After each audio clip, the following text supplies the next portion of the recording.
تقویٰ کیا ہے؟ اس بارے میں آپ علیہ السلام فرماتے ہیں کہ تقویٰ کوئی چھوٹی چیز نہیں، اس کے ذریعے سے ان تمام شیطانوں کا مقابلہ کرنا ہوتا ہے جو انسان کی ہر ایک اندرونی قوت و طاقت پر غلبہ پائے ہوئے ہیں۔ یہ تمام قوتیں نفس امارہ کی حالت میں انسان کے اندر شیطان ہیں۔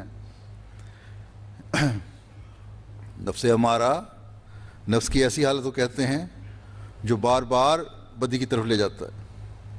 اللہ تعالیٰ کے حکام کی پیروی کرنے کے بجائے شیطان نے جو دنیا میں بے حیائی پھیلائی ہوئی ہے اس کی طرف توجہ دلاتا ہے، برائیوں کو خوبصورت کر کے دکھاتا ہے۔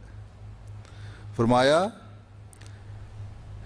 کہ یہی انسان کا شیطان ہے جو تمہیں بہکاتا رہتا ہے ہر وقت۔ فرمایا کہ یہ انسانی قوتیں جو انسان کو ورگلاتی رہتی ہیں، اگر اصلاح نہ پائیں گی تو انسان کو غلام کر لیں گی۔ فرمایا کہ علم و عقل ہی برے طور پر استعمال ہو کر شیطان ہو جاتے ہیں۔ بعض انسانوں کو اپنے علم پر اور اپنی عقل پر بڑا ناز ہوتا ہے اور یہ ناز ہی ان کو شیطان بنا دیتا ہے، یا یہی علم اور عقل ہی شیطان بن جاتا ہے۔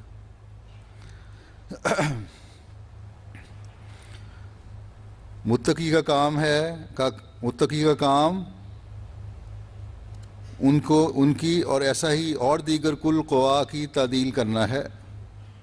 یعنی فرمایا انسان میں نفس بھی ہے اور اس کی 3 قسمیں ہیں، امارہ، لوامہ، مطمئنہ۔ امارہ کی حالت میں انسان جذبات اور بے جا جوشوں کو سنبھال نہیں سکتا، جیسا کہ میں پہلے بتایا، اور اندازے سے نکل جاتا ہے اور اخلاقی حالت سے گر جاتا ہے، مگر حالت لوامہ میں سنبھال لیتا ہے۔ ملامت کرتا ہے دل بار بار اس کو کہ میں نے برائی کی۔ فرماتے ہیں کہ مجھے ایک حکایت یاد آئی جو سعدی نے بوستان میں لکھی ہے کہ ایک بزرگ کو کتے نے کاٹا، گھر آیا تو گھر والوں نے دیکھا کہ اسے کتے نے کاٹ کھایا ہے۔ ایک بھولی بھالی چھوٹی لڑکی بھی تھی، وہ بولی کہ آپ نے کیوں نہ کاٹ کھایا اسے، کتے کو؟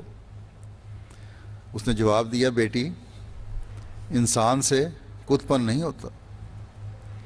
اسی طرح سے انسان کو چاہیے کہ جب کوئی شریر گالی دے تو مومن کو لازم ہے کہ اعراض کرے، نہیں تو وہی کتپن کی مثال صادق آئے گی۔ خدا کے مقربوں کو بڑی گالیاں دی گئی ہیں، بہت بری طرح ستایا گیا، مگر ان کو عارض عن الجاہلین کا ہی خطاب ہوا۔ خود انسان کامل ہمارے نبی صلی اللہ علیہ وسلم کو بہت بری تکلیفیں دی گئیں اور گالیاں بدزبانی اور شوخیاں کی گئیں، مگر اس خلق مجسم ذات نے اس کے مقابلے میں کیا کیا؟ ان کے لیے دعا کی، اور چونکہ اللہ تعالیٰ نے وعدہ کر لیا تھا کہ جاہلوں سے اعراض کرے گا تو تیری عزت اور جان کو ہم صحیح و سلامت رکھیں گے اور یہ بازاری آدمی اس پر حملہ نہ کر سکیں گے۔ چنانچہ ایسا ہی ہوا کہ حضور کے مخالف آپ کی عزت پر حرف نہ لا سکے اور خود ہی ذلیل و خوار ہو کر آپ کے قدموں پر گرے یا سامنے تباہ ہوئے۔ غرض یہ صفت لوامہ کی ہے جو انسان کشمکش میں بھی اصلاح کر لیتا ہے۔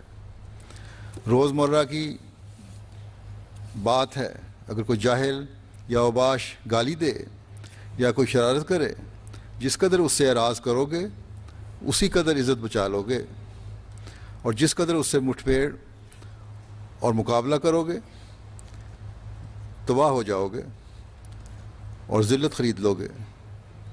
نفس مطمئنہ کی حالت میں انسان کا ملکہ حسنات اور خیرات ہو جاتا ہے، وہ دنیا اور ما سوا اللہ سے بکلی انقطاع کر لیتا ہے۔